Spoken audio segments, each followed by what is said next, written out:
थेट दृश्य आपण पाहतोय अंधेरीमधून आगामी लोकसभा निवडणुका डोळ्यासमोर ठेवून लोकसभेच्या दृष्टिकोनातून सगळ्याच पक्षांनी कंबर कसायला सुरुवात केलेली आहे आणि त्याच पार्श्वभूमीवर या सगळ्या महत्त्वाच्या नेत्यांचे दौरे सुद्धा आहेत। त्यातच उद्धव ठाकरेंचा हा दौरा सुद्धा लोकसभा निवडणुकांच्या दृष्टिकोनातून महत्त्वाचा मानला जातोय आणि शपथविधी ते आलेले आहेत आणि त्यांचं जंगी स्वागत सुद्धा करण्यात येत आहे। राष्ट्रवादी या सगळ्यांचे पदाधिकारी आणि हजारोच्या संख्येने उपस्थित असलेले वेगवेगळ्या या भागाचे माझे सगळे बंधू भगिनी,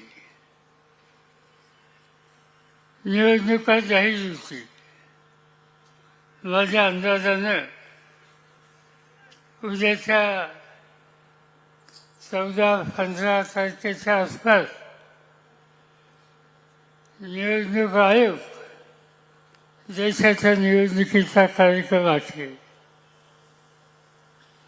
निवडणूक येईल तेव्हा येईल, पण या देशाचं भविष्य आणि भवितव्य हे मजबूत करण्यासाठी आता थांबायला वेळ नाही आणि या हेतूनच संग्राम संस्थेंनी सांगितलं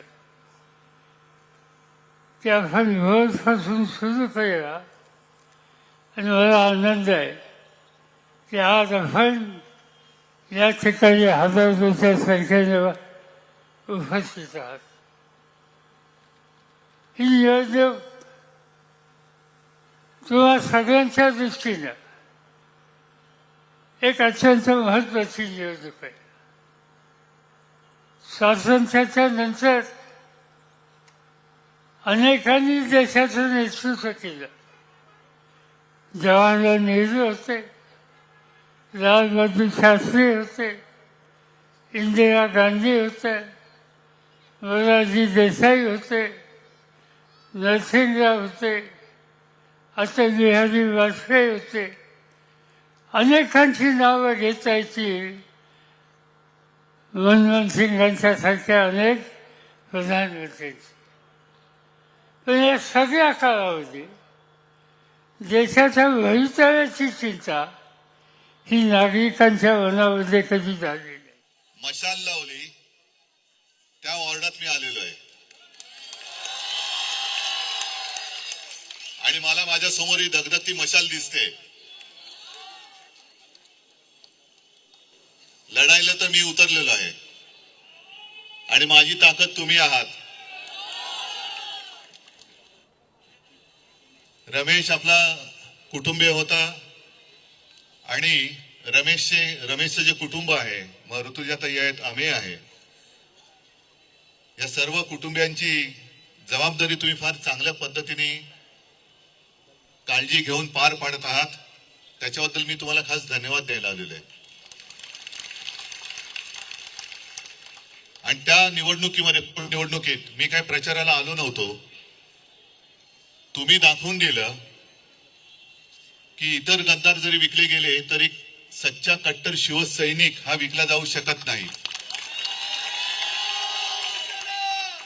आणि हा भारतीय जनता पक्षाचा जो काही नालायकपणा सुरू आहे, पक्ष फोडायचं, घर फोडायचं आणि सत्ता मिळवायची, ही सगळी गद्दारीची कीड, त्याची मूळ जी वृत्ती आहे, मूळ जे करणारे आहेत, ती हुकुमशाही वृत्ती या निवडणुकीत आपल्याला दाढून टाकायची आहे। मी राज्यभर फिरतोय। काल रात्री उशिरा धाराशिववरनं आलो। 2 दिवस धाराशिव मतदारसंघ हा फिरत असताना मला जो अनुभव आला तसा सगळीकडेच फिरतोय। रायगडमध्ये फिरलो, कोकणात फिरलो, बुलढाण्याला फिरलो, संभाजीनगरला फिरलो, आता 2 दिवसानंतर यवतमाळ, वाशिमला जातोय। पण सगळीकडे हेच चित्र आहे। जिथे जिथे जातोय एकतर सभा, मी अशा शाखा भेटीच ठेवल्यात। आता सुद्धा ही शाखा भेट आहे। शाखा भेट म्हटल्यानंतर एवढे सगळे सैनिक जमत असतील तर सभेला किती येतील, आणि सभेला प्रचंड प्रमाणात येणार असतील किंवा येणार आहेत तर निवडणुकीत काम करणारे किती किती किती पटीमध्ये असतील याचा विचार केलेला बरा। आणि ज्याप्रमाणे गेल्या पोटनिवडणुकीत आपण एकटे होतो, म्हणजे बरोबर आपल्या काँग्रेस आणि राष्ट्रवादी होतीच, पण एकटे मी एवढ्यासाठी बोललो की आपला पक्ष फोडला होता त्याही वेळेला ना भाजपची ना मेंढ्यांची ही निवडणूक लढवण्याची हिंमतच झाली नाही. आता त्यांना असं वाटलं असेल कदाचित की तेव्हा सगळं नुकतंच घडलं होतं म्हणून मशालीची धग ही जास्त होती. त्यांना आव्हान आहे की तुम्ही लोकसभेबरोबर विधानसभा घ्या आणि महापालिका सुद्धा घेऊन दाखवा आणि जिंकून दाखवा. आपण गेल्या वेळेला इकडनं आपले खासदार निवडून दिले होते. आता सुद्धा मी तुम्हाला उमेदवार दिलेला आहे ना. अरे ना असं इकडे